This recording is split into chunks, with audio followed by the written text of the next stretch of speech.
Assalamualaikum warahmatullahi wabarakatuh. Very good day to all of you. Today I'll be presenting a paper entitled Between Faith and Family, the Effect of Religious Conversion on Non-Muslim Divorce Proceeding in Malaysia. As we know, in non-Muslim family, if a party converted to Islam, so it will lead to some ambiguities in law as to the issue of who should be taking the custodies of the children. What more if the converted party bring all the children into Muslim as well, and it will be the rights of the non-converting parties, which is the mother. As for the introduction, we can say that our practice of dual legal system in Malaysia, where civil and Sharia courts coexist, this is somehow leading to jurisdictional overlaps and ambiguities, especially in issues, in religious conversion and interfaith rights. Say, for example, when a spouse in a non-Muslim marriage convert to Islam, it can trigger legal and emotional disputes.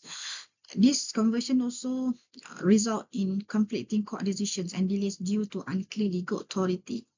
And of course, it will also giving the emotional impact where families experience significant emotional distress navigating this two legal system.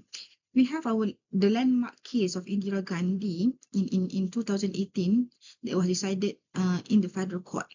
Under this case, what happened was the father converted to Islam and bring all his children to be a Muslim as well, without the approval or the consent of the mother.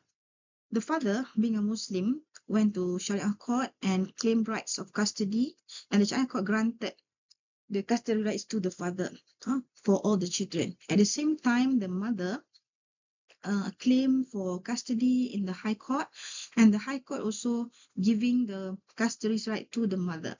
And then these two orders are actually conflicting to each other. So, under this situation, the non-converting spouses, especially the mother, face uncertainty regarding her rights to maintenance and child custody. So these people will be focusing on the jurisdictional conflict between civil and Sharia courts under these situations of religious conversion, and the legal standing of non-converting spouses, and all the available legal remedies under current Malaysian law. Right. First, we're looking into the legal framework and jurisdictional complexity. As I said, civil marriage are governed by LRA, Law Reform Marriage and Divorce Act, while Muslim family matters fall under the State Islamic Family Law enactments and handled by Sharia courts. After all, according to Federal Constitution, Article 121(1)(a), removes civil court jurisdiction over matters under Sharia courts. Alright. Overlaps occur, especially in custody, divorce, and maintenance cases involving religious conversion. Conversion will shift the individual to Sharia jurisdiction, while the non-converting parties remains under the civil law. This split leads to conflicting legal authority and unclear legal resource for the non-converting spouse, like what happened in Indira. Pre-2017 amendments, because the LRA was amended in 2017. Before that, the converting parties had no legal standing to file for divorce under LRA. Because he is now a Muslim, he is not bound by LRA. LRA is not applicable to the converted Muslim party. So he cannot file divorce under LRA. Conversion was seen as legal penalty to him, stripping civil marital rights. But the non-converting spouses could file for divorce under Section 51, but converts couldn't. But if the non-converting spouse do not take any action to dissolve their marriage, then the marriage is still subsisting according to the law. So these converts face legal uncertainty, unable to remarry or resolve custody and maintenance issues. Then the system was criticized as unjust and discriminatory, especially to women as well.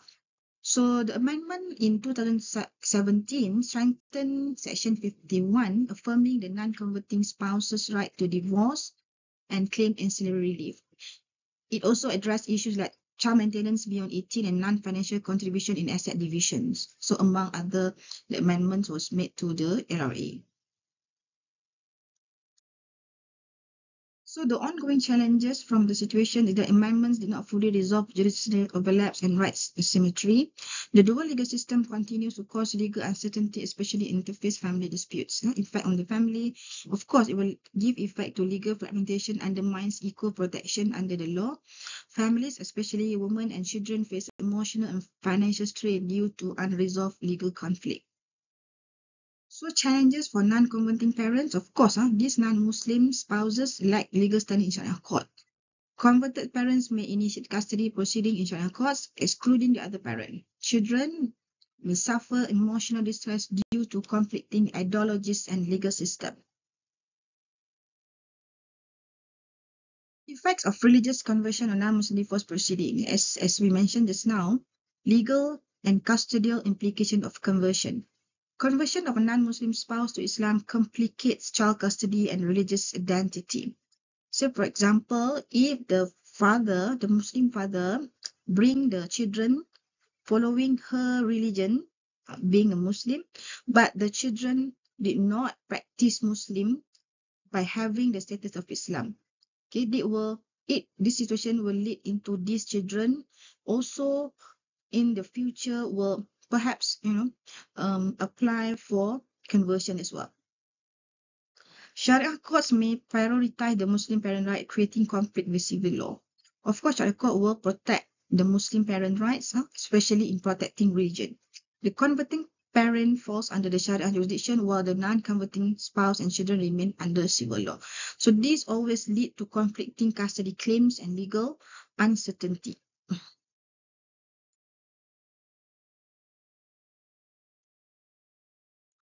All right, challenges for the non-converting parent. Non-Muslim spouses lack standing in Sharia court. Converted parents may initiate custody proceeding in Sharia court, excluding the other parent, as I said just now. So this will lead that the children may suffer emotional distress due to the conflicting ideologies. Preferential treatment and child welfare concerns. Research shows that converted parents often receive custody, especially of young children in Sharia courts. Sharia courts in protecting the religion of the Muslim party will definitely grant the custody right to the Muslims convert. So it emphasizes on religious upbringing may override factors like emotional bonds and caregiving history. Okay? The court normally do not look into the emotional requirement, emotional needs, and caregiving history of the children. So this raises concerns about whether the child's best interests are truly prioritized when the court actually grant the custody to the Muslim converted parent. Unilateral conversion of children. Converted parents sometimes convert children without the other parent's consent, as what happened in Indira Gandhi case, and also many cases of that. So this undermines the rights of the non-converting parent and places children in legal limbo. Legal uncertainty whether to follow the father's religion, father's law, or to follow the mother. So the Indira Gandhi case is a key example of the turmoil caused by unilateral conversion.